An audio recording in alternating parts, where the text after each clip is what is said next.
DC, Maryland, Virginia. Bad boys now. You think I'd have all kinds of horror stories, but it was actually nice. I had a dog. Some of the guys from Gen Pop trained seeing eye dogs. I was watching just now. You see, that was weird.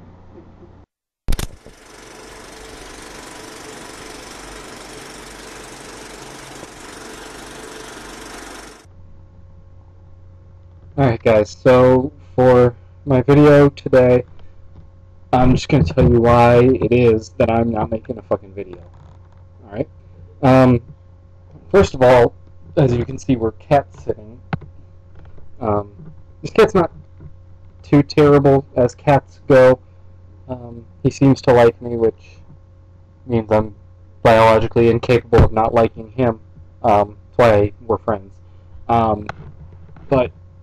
Yeah, getting down to why I'm not going to make a video today.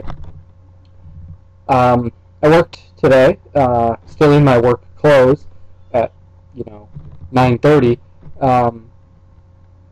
and the reason for that is because I got off work at 6 after a not too terrible, but, not great work day. You kind of dragged on, but there weren't any terribly asinine customers, so it was for the most part bearable. But on my way out of the store to my car, I noticed that my driver's side window is 2/3 of the way gone. It's shattered. There's glass all over the seat, all over the parking lot. Just shards kind of hanging in the window frame. So I'm understandably, upset. I go to the mall security desk, and they tell me that I have to go to the Sears loss protection people, security. So I go, and at this point, I don't know where their office is. I don't. Anyway, I ask one of the people in the store where they are, and I go there, and as I'm walking, into their office door, one of them comes bursting out and running, and talking on this little walkie-talkie thing. Apparently, there was a situation. Looks like some teenagers shoplifted something that was $2. So I finally get the chance to talk to one of them, and they just tell me, I should call the cops. They asked me to point my car out. Oh shit! I gotta go grab a pizza out of the oven.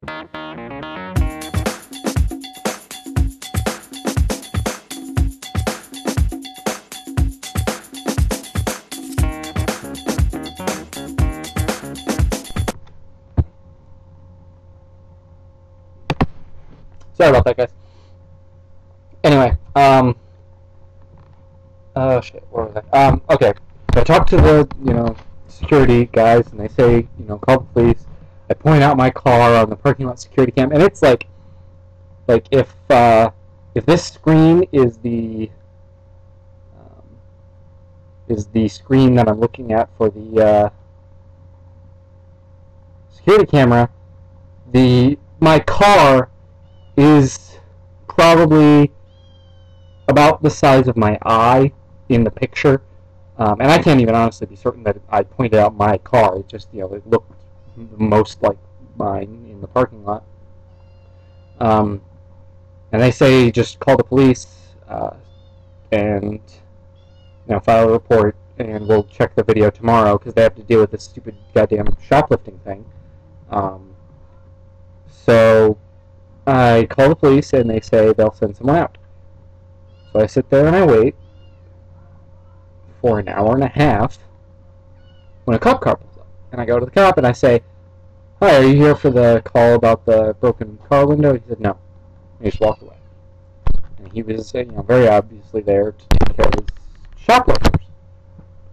So I sit for another half hour, and he comes out of the store with one of the shoplifters in handcuffs, and the shoplifter was wearing a shirt that said, "Practice safe sex, go fuck yourself." So, it was definitely, just a case of mistaken identity. There's no way that guy would steal anything.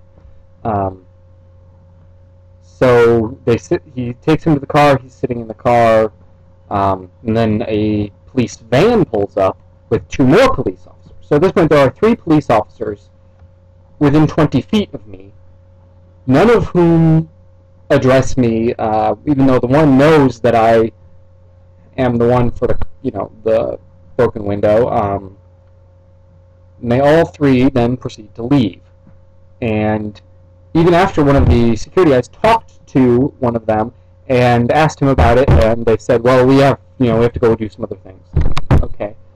So I called the police station again and tried to get an update from them, and the woman just says that, we can't give you, a real time frame.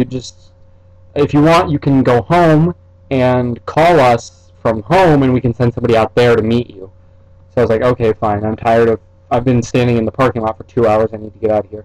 So I leave, after, of course, cleaning up the remaining glass from my car. Not even getting, half of it, just, pieces that were big enough that I could pick up without cutting myself. And covering my seat with a sheet that happened to be in the back seat. God, that was an ugly sentence. Anyway, so I'm driving home, and I clearly can't take the interstate like I usually do because of the window. So I take this other route that I happen to know leads toward home. I also happen to know that it's under construction, but I've taken it before, and the detour is not all that bad. Finally, I'm getting there, and the detour has been extended, and I get completely fucking lost. I stop at a Hy-Vee, try to get my bearings. Instead of getting my bearings, I got some beer and a pizza. And I finally, I decided I'm going to call Adrian. I don't know how to get home. Luckily, there was one turn I could make, and it would lead me pretty much straight to my apartment. So it was only about 10 minutes from when I called Adrian that I did finally get home. And I called the police station as I was instructed. And when luckily, this was probably the one lucky thing that happened in this entire damn day, is the woman who happened to answer when I called at home was the same woman I had talked to who told me that I could go home and call from there, so I didn't have to re-explain the situation to her. Unfortunately, I live outside of the jurisdiction of the Des Moines Police Department, so she couldn't help me. They couldn't, send somebody 5 minutes outside their border to try to take this report from me. So she says I have to call back tomorrow between 9 and 2 to talk to somebody and do a report over the phone. Luckily tomorrow's my day off, so I could, but honestly at this point I don't fucking know whether or not it's worth it. They're not going to catch anybody, it's not going to come to anything. I'm just going to have to pay for a new goddamn window, and there's still a cat just kind of molesting me. I gave him tuna one time, and now he thinks we're best friends or something. So, yeah, that is the reason I'm not making a fucking video.